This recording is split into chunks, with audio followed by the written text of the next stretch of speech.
नमस्कार दोस्तों, जय माता दी। तो मैं आ गया हूँ चंडिका मंदिर में, हरिद्वार में।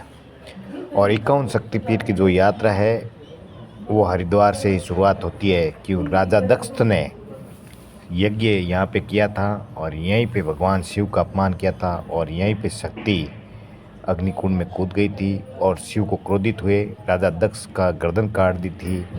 यहीं से बहुत ही बड़ी बात उसकी शुरुआत होती है। और मैं आ गया हूँ चंडी के दरबार में और माँ चंडी के दर्शन करवा देता हूँ।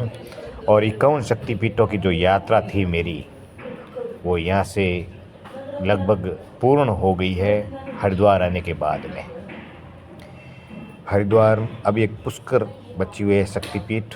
अभी तक मैंने लगभग 70 से ज़्यादा शक्तिपीठों, क्योंकि 108 शक्तिपीठ बताए जाते हैं, मैंने 51 शक्तिपीठ की यात्रा की हूँ। उसमें से ये चंडी के धाम बहुत ही ऊपर पहाड़ों के ऊपर स्थित है। माँ चंडी का धाम लगभग 2 किलोमीटर हमें सीधा पहाड़ पे चढ़ाई करनी पड़ती है और माँ चंडी के दरबार में दर्शन करने पड़ते हैं अपने को। यहाँ पे राजा दक्ष की वजह से ये पूरा घटनाएं घटित होती है और दक्ष का फिर गर्दन काट दी जाती है। गर्दन काटने के बाद में बकरी का मुंह दक्ष को लगाया जाता है, वीरभद्र की उत्पत्ति होती है। तो इसी प्रकार से माँ भद्रकाली जी के दर्शन में आपको करवा दिया। ये माँ के दर्शन है। यहाँ पे ये बाबा काल भैरवनाथ जी, क्योंकि जहाँ माँ होती है वहाँ पे काल भैरव तो हमेशा साथ में ही रहते हैं। और ये साथ में हमारे प्यारे बालाजी के भी दर्शन करवा देता हूँ आपको मैं। और फिर हम लोग चलते हैं वापस। अब मैं नीचे की तरफ बढ़ता हूँ और यहाँ पे छोटी छोटी दुकानें हैं, तो आप वापस जाते वक्त आपके घर वालों के लिए यहाँ से प्रसाद ले जा सकते हैं। वापस जाने लाइन में यहाँ पे वो रुद्राक्ष मालाएँ फड़ाएँ जो बिकती है वो आप यहाँ से ले सकते हैं।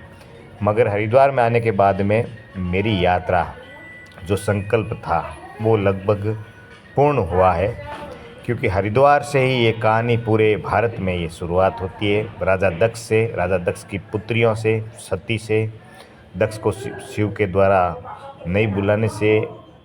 और मेरे साथ में है भाई जिनका परिचय मैं आपको अगले ब्लॉग में करवाऊंगा, क्योंकि ये Guinness book of world record में इनका नाम दर्ज है। और इन्होंने 26 घंटे तक लगातार गीता के ऊपर अपने शब्द कहे थे। तो गुरुतुल्य ही बोल सकते हैं अपन। कोई किसी से हम सीखते हैं तो वो अपने गुरु जैसे ही होते हैं। तो इनका नाम क्या है, इनके बारे में पूरा ब्लॉग मैं आपको पूरा अगली बार बताऊंगा। मगर अभी फ़िलहाल मैं इस हरिद्वार के बारे में आपको बता देता हूँ। इस मंदिर से हम लोग फिर नीचे गए। नीचे ये क्या बहुत ऊपर होने की वजह से लगभग थोड़े घुटने में दर्द हो गए और हरिद्वार की गलियों में हम लोग आ गए। अब यहाँ पे हरिद्वार के यहाँ पे देखिए हर की पौड़ी सबसे मशहूर है। तो ये मेन मार्केट है। मार्केट से अपन चलते रहें और हर की पौड़ी आगे आ जाती है, जहाँ पे गंगा आरती भी होती है। और कनखल वो जगह है जहाँ पे राजा दक्ष ने यज्ञ किया था और वहीं से ये घटनाएं पूरी शुरुआत होती है। हमारे वेदों में मिलती है, हमारे शास्त्रों में मिलती है। और यहाँ पे छोटी छोटी दुकानों के साथ आप कुछ खरीदी भी कर सकते हैं। बहुत भीड़ भाड़ वाला संकरा एरिया है, क्योंकि आप लोग हरिद्वार तो कई बार आए होंगे, मगर हरिद्वार के बारे में, हरिद्वार में क्या मशहूर है, क्या चीज़ है, ये आपको पता नहीं होगा। क्योंकि हरिद्वार में 3 शक्तिपीठ है। माँ गंगा यहाँ बहती है। हर की पौड़ी इसलिए बोलते हैं, भगवान विष्णु का पाँव के चिन्ह है, जिसको हरिद्वार गंगा माँ छूती है उसको हमेशा चरण को विष्णु के।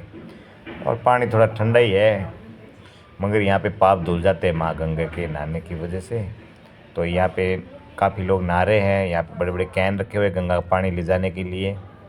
यहाँ पे होटलें भी है। और यहाँ पे विशेष खुशी की बात कह दूँ कि हमारे जाट समाज की धर्मशाला भी जस्ट हर की पौड़ी के पास में ही बनी हुई है।